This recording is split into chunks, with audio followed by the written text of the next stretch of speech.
Hello everyone, welcome back. Today we are going to talk about a very important topic called packing arrangements. What are packing arrangements? What is the logic of the topic? Topic में हमने इससे पहले हम कुछ unit sales के बारे में पढ़ा था। 14 टाइप के ब्रावस लटाइसिस पढ़े थे। 14 टाइप की यूनिट सेल्स पढ़ी थी जो एग्जिस्ट कर सकती हैं। उसमें से 4 यूनिट सेल्स ऐसी हैं जो हम बहुत फ्रीक्वेंटली हमारे न्यूमेरिकल्स में क्वेश्चन प्रैक्टिस में यूज करते हैं। जैसे सिंपल क्यूबिक यूनिट सेल जिसमें एटम सिर्फ क्यूब के कॉर्नर्स पे प्लेस्ड होते हैं। Body centred cubic unit cell, atoms cube के कॉर्नर में होते हैं और एक एटम बॉडी के सेंटर में होता है। फिर हमने डिस्कस किया था face centred cubic unit cell, atoms cube के कॉर्नर्स पे होते हैं और सभी फेस के, सभी वॉल के, सीलिंग के, फ्लोर के सेंटर में भी एक एटम होता है। और इसी तरह से हेक्सागोनल क्लोज पैकिंग अरेंजमेंट। सो हमने अलग अलग तरह की यूनिट सेल्स पढ़ी है। The bottom idea is this. Question ये अराइज होता है कि इनमें से किसी भी पर्टिकुलर टाइप की यूनिट सेल्स को बनाने के लिए एटम्स को हम कैसे अरेंज करेंगे। ऐसा तो नहीं हो सकता ना कि आप एक एक यूनिट सेल बनाओगे फिर उन एक एक यूनिट सेल को मिला के क्रिस्टल बनाओगे। ऐसा नहीं होता है। प्रैक्टिकली जब किसी सॉल्यूशन में क्रिस्टलाइजेशन होता है तो एटम्स प्लेस होते हैं, उनकी लेयर्स बनती है, फिर एक लेयर के ऊपर दूसरी लेयर अरेंज होती है और पहले 2D अरेंजमेंट बनता है, फिर 3D अरेंजमेंट बनता है। एक ही एटम के अराउंड मल्टीपल एटम्स अरेंज होते जाते हैं। That's how the practically things take place. ठीक है, तो how atoms would arrange themselves to get a simple cubic arrangement, or how would they arrange themselves to get body centered cubic arrangement or face centered cubic arrangement or hexagonal close packing। तो इस topic में हम यही बात करने वाले हैं कि जब हम एटम्स को अरेंज करते हैं तो what type of arrangement will give which type of unit cell. Topic थोड़ा डिफिकल्ट है। इनिशियल पार्ट बहुत इजी है, लेटर पार्ट, लास्ट के जो 2 टॉपिक्स हम यहां पे डिस्कस करेंगे वो थोड़े डिफिकल्ट होंगे। मोर ऑफ यहां पे रटने का कुछ भी नहीं है। ठीक है, more of your understanding, imagination, focus वो रिक्वायर्ड होगा। क्यों रिक्वायर्ड होगा? क्योंकि प्रॉब्लम यह है कि हम 3 डायमेंशनल केमिस्ट्री को 2D में पढ़ रहे हैं। ठीक है, अगर आपको टॉपिक को बहुत अच्छे से समझना है तो आप प्लास्टिक की कुछ बॉल्स ले सकते हैं। प्लास्टिक बॉल्स ले लीजिए, 20-30 बॉल्स ले लीजिए और उनको क्यूफिक्स से चिपकाते जाइए, जैसे हम इस टॉपिक में डिस्कस करेंगे। जैसे मैं स्पीयर्स को अरेंज करूंगा वैसे ही आप प्लास्टिक की बड़ी बॉल्स लेके, ठीक ठाक क्रिकेट साइज की बॉल्स लेके, टेनिस बॉल भी ले सकते हैं लेकिन थोड़ी हैवी हो जाएगी, तो प्लास्टिक की बॉल्स लेके आप उनको अरेंज करके देखो and you will have the better idea. ठीक है, वेल इतनी ज्यादा मेहनत करने की जरूरत नहीं पड़ेगी अगर अच्छे से फोकस करोगे तो। अगर नहीं समझ में आता है देन आफ्टर माय एक्सप्लेनेशन आप कुछ स्फीयर्स लीजिए, प्लास्टिक की बॉल्स लीजिए और जैसे जैसे मैं यहाँ पे अरेंज कर रहा हूँ वैसे उनको अरेंज कीजिए, क्यूफिक्स से चिपकाते जाइए, आपको अरेंजमेंट समझ में आने लगेंगे। वैसे अगर बहुत अच्छे से फोकस करके सुनोगे तो उन सब की जरूरत पड़ेगी नहीं। ठीक है, और ये टॉपिक बहुत ज्यादा क्वेश्चन पॉइंट ऑफ व्यू से इंपॉर्टेंट भी नहीं है लेकिन इंपॉर्टेंट है। राइट, चलो पहले आउटलाइन समझ लेते हैं टॉपिक की। टॉपिक की आउटलाइन में सबसे पहले हम 1D अरेंजमेंट बनाएंगे, 1 डायमेंशन में अलोंग एक्स एक्सिस और अलोंग वाई एक्सिस एटम्स को अरेंज करेंगे।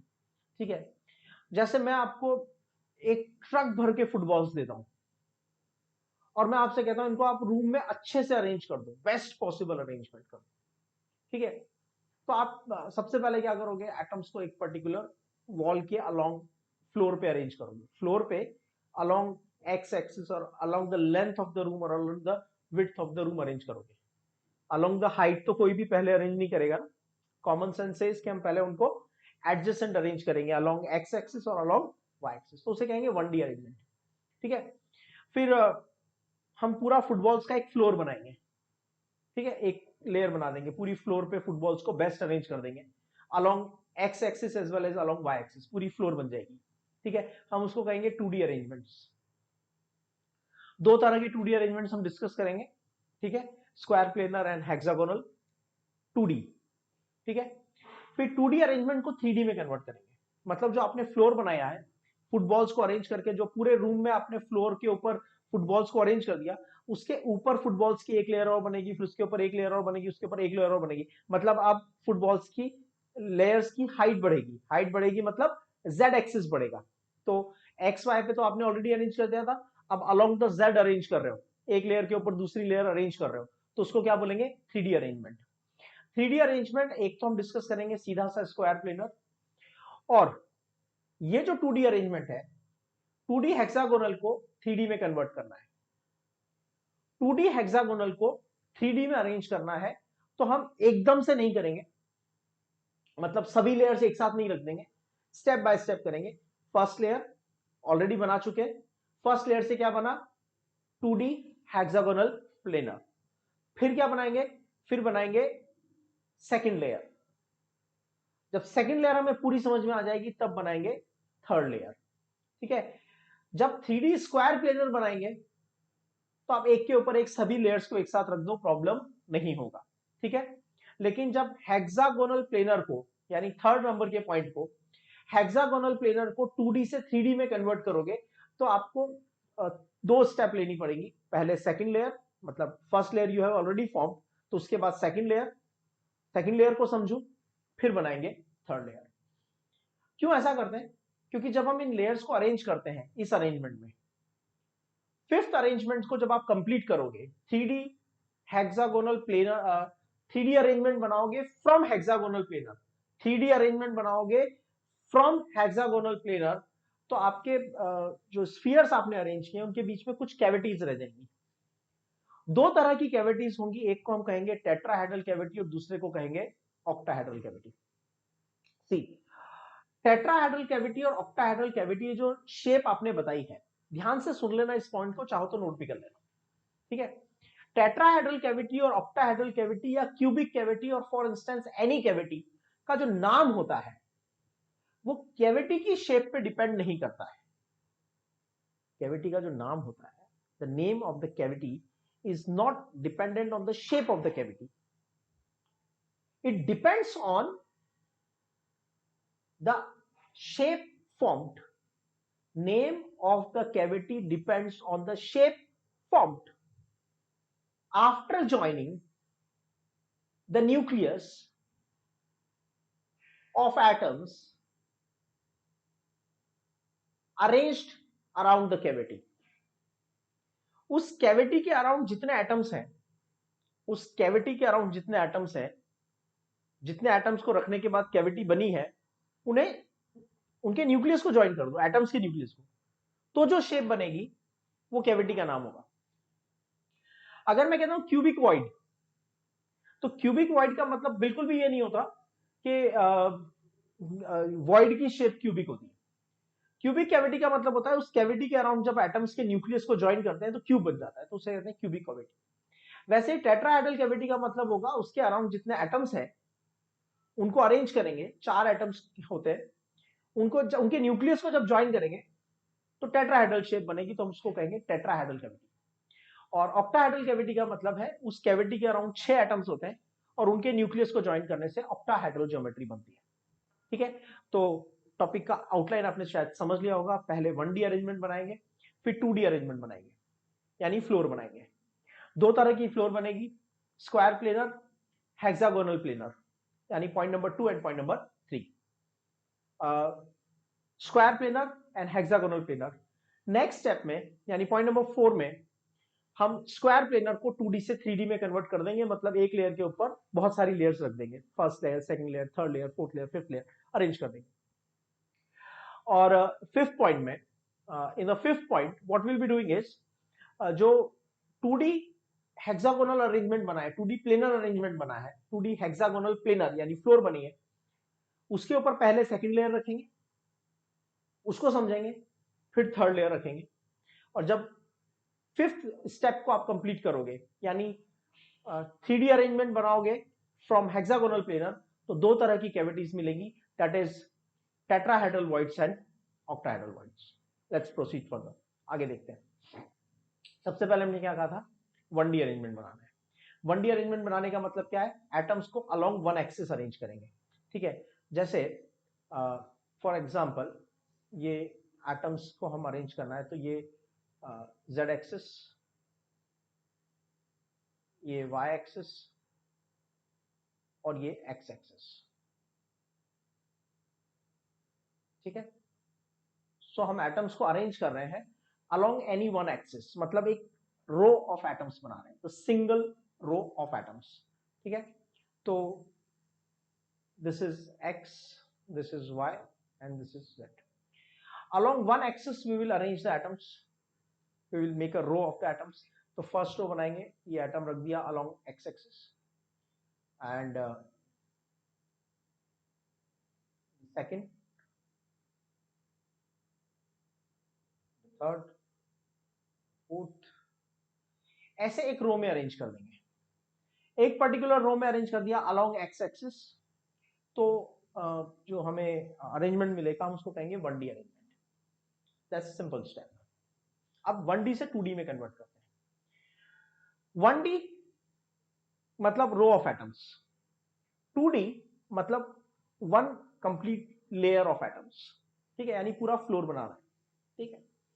अब देखो, जब मैं फ्लोर बनाने के लिए ट्राई करूंगा, 1D अरेंजमेंट मेरे पास ऑलरेडी है, यहाँ पे देखो, this 1D arrangement I already have, this you can see clearly, ये 1D अरेंजमेंट आपके पास है। अब मैं क्या कर रहा हूं, यानी एक रो ऑफ एटम मेरे पास है, एक रो ऑफ फुटबॉल्स मेरे पास है, मैं सेकंड रो बनाता हूं, third row, fourth row, fifth row, एक फ्लोर बना रहा हूं। तो फर्स्ट रो, उसके एडजेसेंट सेकंड रो, फिर थर्ड रो, फिर फोर्थ रो, और मैं रो ऐसे बना रहा हूं कि जो एटम्स है वो एक दूसरे के पैरेलल होंगे। Atoms of each row will be parallel to each other, ठीक है। What I am doing is I write here atoms of each row are parallel to each other, parallel to each other, ठीक है। इसका मतलब ये है first row of atoms, this is first row of atoms, उसके बाद ये बन गई सेकंड रो ऑफ एटम्स, और second row of atoms first row of atoms के डायरेक्ट पैरेलल होगी। देखो, फर्स्ट रो के किसी भी एटम का न्यूक्लियस सेकंड एटम के सेकंड रो के एटम के न्यूक्लियस से देखो तो वो पैरेलल है एक दूसरे के, ठीक है। थर्ड रो क्या होगी, third row will be parallel to the previous row. ये अरेंजमेंट बन गया। इस अरेंजमेंट में कुछ बातें ध्यान से देखो। अगर मैं फर्स्ट रो को बोलता हूं ए, तो सेकंड रो भी ए होगी, क्योंकि जैसा फर्स्ट रो है वैसा ही सेकंड रो। थर्ड रो भी क्या होगा, ए। तो हम इसको कह सकते हैं 2D ए अरेंजमेंट, 2D ए अरेंजमेंट। इसका मतलब adjacent atoms are parallel, atoms of adjacent row, atoms of adjacent row are parallel to each other, ठीक है। तो इसको 2D ए अरेंजमेंट बोल दिया। थोड़ा और इसके बारे में डिस्कस करते हैं। इस 2D ए अरेंजमेंट में कोऑर्डिनेशन नंबर कितना होगा, each atom is in direct contact with how many atoms. तो देखो, this is 1, this is 2, this is 3 and this is 4, ठीक है। ये डायरेक्ट 4 एटम्स के कांटेक्ट में है। फाइन, जिन एटम्स के कांटेक्ट में है, ये जो इस एटम को हमने सेंट्रल एटम बोल दिया, ये सेंट्रल एटम जिन एटम्स के कांटेक्ट में है वो 4 है, ठीक है। अब उन, यानी कोऑर्डिनेशन नंबर हो गया 4। अब इन 4 एटम्स को आप अरेंज करो, इन एटम्स, इन इस सेंट्रल एटम के पास जो एटम्स हैं इनके न्यूक्लियस को ज्वाइन करो by using the straight lines.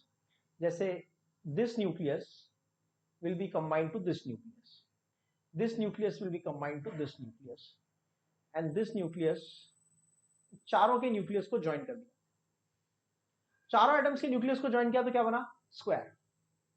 तो हम इसको कहेंगे, और ये है तो 2D arrangement. Why it is 2D arrangement, because if this is x axis then this is y axis,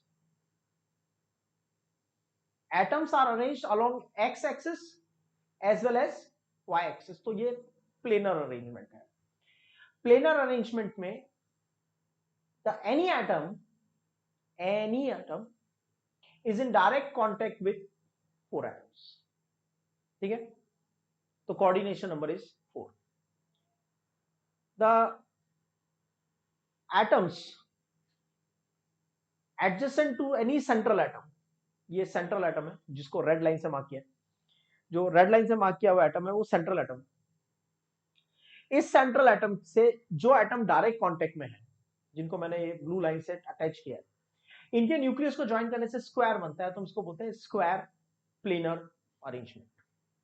ठीक है, और each row is parallel to each other, तो इसका दूसरा नाम होता है 2D AA arrangement. So now that's one way of the arrangement. What is the second way of the arrangement? ठीक है, चलो देखो, हमारे पास एक 1D अरेंजमेंट तो ऑलरेडी है. मैंने एटम्स की, फुटबॉल्स की रूम में एक रो अलोंग एक्स एक्सिस ऑलरेडी बना दी है. अब मैं एटम्स को अलोंग वाई एक्सिस अरेंज करता हूं. What I did earlier and what I will be doing now, उसमें डिफरेंस देखो. What I did earlier was, ये जो सेकंड रो है ये फर्स्ट रो के डायरेक्ट पैरेलल रख दिया था मैंने. सेकंड रो को फर्स्ट रो के डायरेक्ट पैरेलल रख दिया था. And that was something not a very good idea. Why? देखो, जब मैं एटम्स को अरेंज करता हूं तो एटम्स को अरेंज करने के बाद यहां पे कुछ गैप है, ये गैप है. अगर मैं एटम्स को एक दूसरे के पैरेलल रख दूंगा तो क्या मैंने स्पेस का प्रॉपर यूटिलाइजेशन किया? No. I could have done a better utilization of the space by arranging the atoms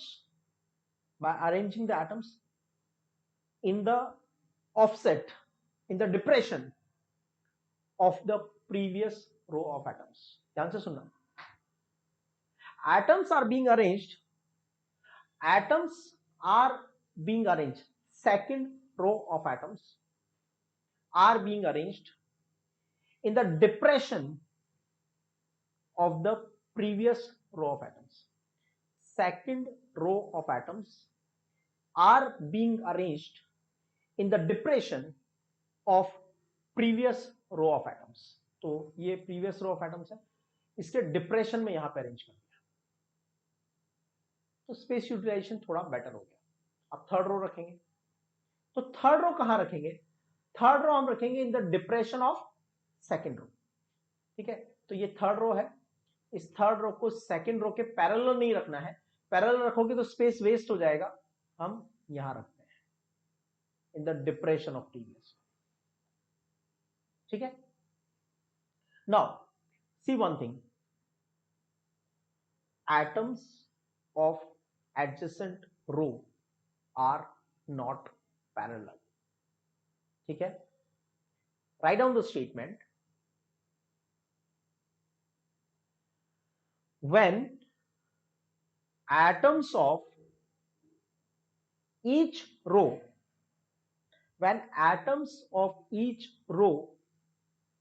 are arranged in the depression of previous row of atoms,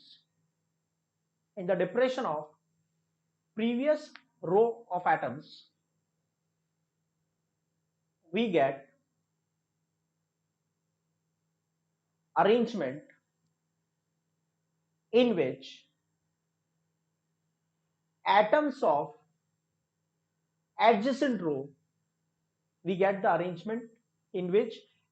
of adjacent row are not parallel to each other. दिख रहा है ना साफ? ये अगर मैं इसको बोलता हूं रो ए, तो इसके पैरेलल ये वाला आइटम नहीं है, ये इसके पैरेलल नहीं है, दिस इज नॉट पैरेलल, तो ये बी हो गया. बट फर्स्ट और थर्ड रो को देखो, फर्स्ट रो का न्यूक्लियस थर्ड रो के न्यूक्लियस के पैरेलल है, लेकिन फर्स्ट रो का न्यूक्लियस सेकंड रो के न्यूक्लियस के पैरेलल नहीं. तो ये हो गया A B A. Right, we get a arrangement in the adjacent row of atoms are not parallel to each other. It is called 2D AB arrangement. 2D A B, first row का atom third row के parallel होगा, second row का atom fourth row के parallel होगा, तो alternate row of atoms are parallel, adjacent row of atoms are not parallel. Alternate row of atoms are parallel, alternate row of atoms are parallel, adjacent row of atoms are not parallel. So it is called as 2D AB arrangement. Here any atom is in direct contact with 6 other atoms. देखो ये एक atom मैंने highlight कर दिया. अब ये देखो कितने एटम्स के डायरेक्ट कांटेक्ट में है, 1 2 3 4 5 and 6. You can see clearly कितने एटम्स के कांटेक्ट में है, 6 डॉट्स बनाए ना. वो डॉट्स कहां पे बनाए, जहां पे ये सेंट्रल वाला एटम जिसको मैंने हाईलाइट किया है रेड लाइन से, ये वाला एटम जब किसी दूसरे एटम को टच करता है मैं वहां पे एक रेड डॉट लगा देता हूं. तो कितने एटम्स के कांटेक्ट में, 6. चलो एक काम करते हैं, जितने एटम्स के कांटेक्ट में है उनके न्यूक्लियस को ज्वाइन करते हैं. ठीक है, तो जितने एटम्स के कांटेक्ट में उनके न्यूक्लियस को ज्वाइन किया, this is 1 1 2 3, this is 4, this is 5, this is 6, and 6 is attached to 1. ठीक है, hexagon is formed, right? You can write each atom is in contact with 6 other atoms. Each atom is in contact with 6 other atoms, which are when joined by the straight lines, which are when joined by the straight lines, a hexagon is formed. So it is two-dimensional hexagonal arrangement. Two-dimensional hexagonal arrangement. बहुत simple सी बात है, आपने एक row of atom बनाया, this is called 1D arrangement, a single row of atoms. और second row अगर first row के पैरेलल बनाया, ठीक है, each row is parallel to the previous row, तो आपको ऐसा अरेंजमेंट बनेगा. This arrangement you will get this arrangement. Each row of atoms is parallel to the next row of atoms. Each row of atoms is parallel to the next row of atoms. इसे कहते हैं 2D square planar या फिर 2D AA arrangement.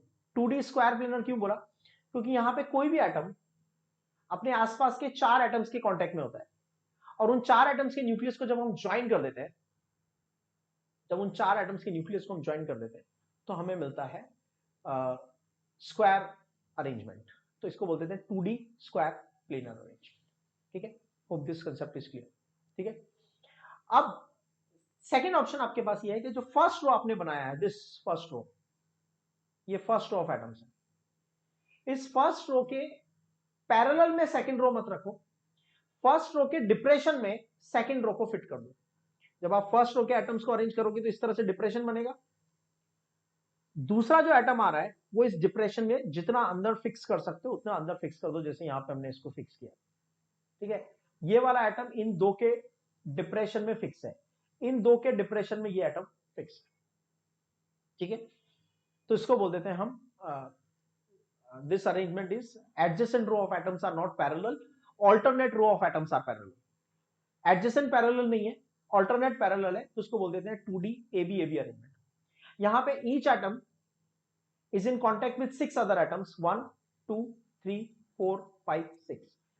उन 6 atoms को कोई भी central atom बाकी 6 एटम्स के डायरेक्ट कांटेक्ट में है, और उन 6 एटम्स के न्यूक्लियस को जब हम स्ट्रेट लाइन से ज्वाइन करते हैं तो हेक्सागन बनता है, इसलिए हम इसको बोलते हैं 2D hexagonal planar arrangement. Right, one more important thing here we need to understand and remember is कि ये जो वॉइड बनेगी, राइट, ये वॉइड कैसी होगी, इस वॉइड को समझने के लिए ये न्यूक्लियस, इस वॉइड के अराउंड जो एटम्स हैं, इस वॉइड के अराउंड जो एटम्स हैं उनको हमने स्ट्रेट लाइन से ज्वाइन कर दिया. इस वॉइड के अराउंड जो एटम्स हैं, इस वॉइड के अराउंड जो एटम्स हैं हमने उनको स्ट्रेट लाइन से ज्वाइन कर दिया. तो जब हम उनको स्ट्रेट लाइन से ज्वाइन करेंगे तो क्या बनेगा, ट्राइंगल बनेगा. जब हम उनको स्ट्रेट लाइन से ज्वाइन करेंगे तो क्या बनेगा, ट्राइंगल. तो हम कह सकते हैं 2D AB arrangement, 2D AB arrangement or 2D hexagonal arrangement has triangular void. ये पॉइंट याद रखना, ये पॉइंट आगे जाके बहुत इंपॉर्टेंट पॉइंट बनने वाला है that 2D hexagonal planar arrangement, जो आपने ये पूरा अरेंजमेंट बनाया 2D हेक्सागोनल प्लेनर अरेंजमेंट, ये जो फॉर्म हुआ है, इस पूरे अरेंजमेंट में जो वॉइड है उसके अराउंड 3 एटम है और उन 3 एटम को ज्वाइन करने से ट्राइंगल बनता है, मतलब ट्राइंगुलर वॉइड प्रेजेंट होती है। कोऑर्डिनेशन नंबर इसका 6 होगा, वो तो पता ही है क्योंकि एक एटम 6 के कांटेक्ट में है। इसको हेक्सागोनल क्यों बना? क्योंकि उन 6 एटम्स को ज्वाइन करने से हेक्सागन बनता है। सेंट्रल एटम जितने एटम्स के कांटेक्ट में है उनको ज्वाइन करने से हेक्सागन बनता है।